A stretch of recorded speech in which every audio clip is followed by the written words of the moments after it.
इस देश की सुनहरी धरती में नई जान भरिए, खिलखिलाते खेतों में खुशियों की बरखा करिए, अपने खेतों की फसलों से देश खुशहाल करिए। बेलारूस ट्रैक्टर, हाँ बेलारूस ट्रैक्टर, तकनीक विदेशी है, इसे देश के रंग में रंगिए। बेलारूस ट्रैक्टर का सब मिलके स्वागत करिए। बेलारूस ट्रैक्टर, तकनीक विदेशी, दिल देसी।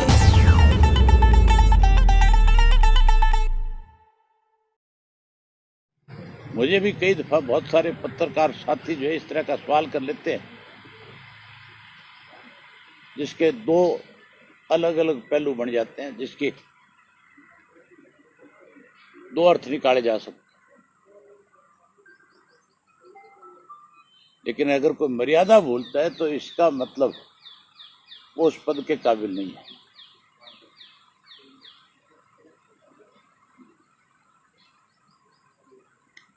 बबली जो है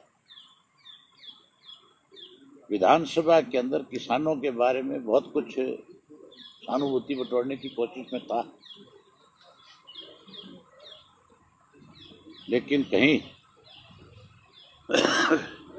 मुझे जो फीडबैक है उससे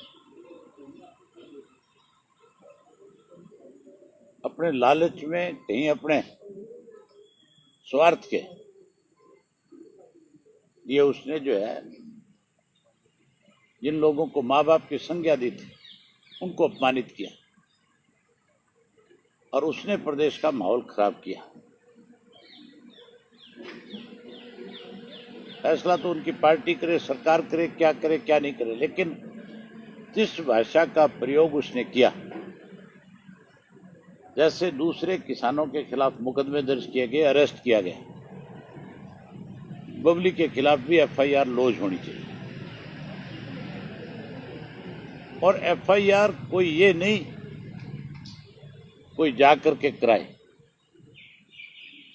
सरकार को स्वयं इस पे संज्ञान लेना चाहिए, क्योंकि उसने पूरे देश के अंदर हरियाणा प्रदेश को अपमानित किया, बदनाम किया।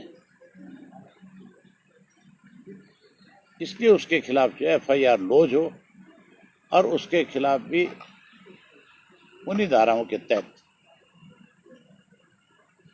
कार्रवाई हो। सबसे पहला पर्चा तो उसके खिलाफ इस बात का हो कि उसने लोगों को उकसाया।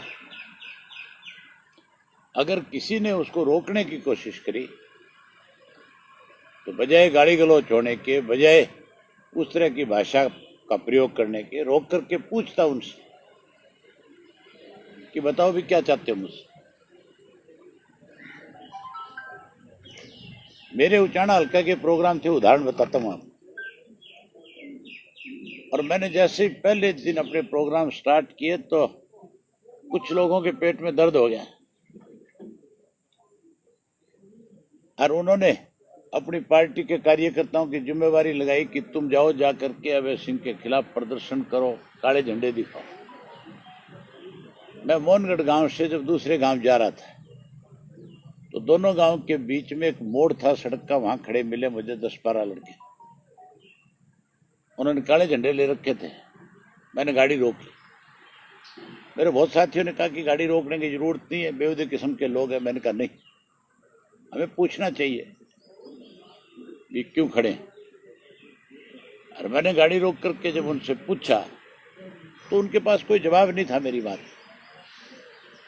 आखिर मैंने उनसे ये भी कहा भी कोई बीजेपी का, जेजेपी का कोई ऐसा लीडर आ रहा है जिसकी वजह से आज आप आक्रोशित हो, आज आप गुस्से में हो, आज आप कहीं उनके फैसलों के खिलाफ अपना भड़ास निकाल रहे हो। तो कहने लगे जी वो भी नहीं। तो फिर किस लिए आए हो? उनमें से एक व्यक्ति ने कहा कि जी हमारी पंचायत का फैसला है, पंचायत के फैसले गांव के बीच में होते हैं। अगर तुम्हारी पंचायत का फैसला हो, तेरे गांव के अंदर जब आऊं, तुम्हारे जब गांव के 94 लोगों से मिलूं, तब अपना फैसला सुना देना।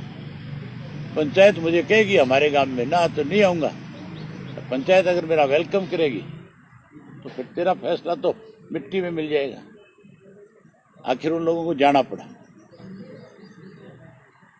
तो बबली को भी रोक करके पूछना चाहिए था भी आप मेरे प्रति क्यों नाराज हो। मैंने तो तुम्हारी बात विधानसभा में उठाई है, बजाय उसने ये बात पूछने के उन लोगों को कहीं भड़काने की काम किया, और उसकी उन गाली गलौज से इस तरह का माहौल बन सकता था कि टोहाना में कितना ही बड़ा किसी का भी नुकसान हो सकता है। ये तो मैं बधाई देता हूं उन किसानों को जिन्होंने एक जगह इकट्ठे होकर के, संगठित होकर के उसका विरोध किया, और विरोध करके उन्होंने कहा कि भाई वो माफी मांग ले, हम सारी बात खत्म कर देंगे। नहीं माफी मांगे तो सरकार उसके खिलाफ एफआईआर लॉन्च करे। अब सरकार को एफआईआर लॉन्च करनी चाहिए, और जिस एक्ट के तहत उनके खिलाफ कार्रवाई हो रही है उसी के तहत इनके खिलाफ भी कार्रवाई होनी चाहिए। ये सब जो हो रहा है आज, कि सब के पीछे आरएसएस का हाथ है। आरएसएस ने हमेशा कैसे प्रदेश में, देश में इस किस्म का माहौल बने जिससे समाज के लोग आपस में बंटे, ये समाज को बांटने वाले लोग हैं। अगर ऐसे लोगों के हाथ में लंबे समय तक सत्ता इस देश की, प्रदेश की रहेगी, तो ये मान के चलो कि हम देश के अंदर अपने आप को असुरक्षित महसूस करेंगे। हर वर्ग का, हर समाज का व्यक्ति जो है उसमें भय का माहौल पैदा करने की कोशिश में है।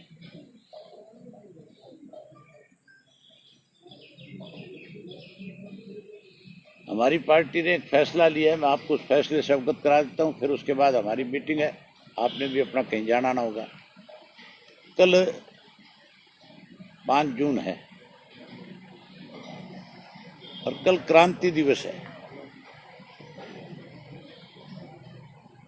कांग्रेस पार्टी ने जब इस देश के अंदर इमरजेंसी लगाई थी, उससे पहले जयप्रकाश नारायण जी की नेतृत्व में इस देश में सरकार के खिलाफ एक आंदोलन शुरू हुआ था, आरक्षण को लेकर के शुरू हुआ था।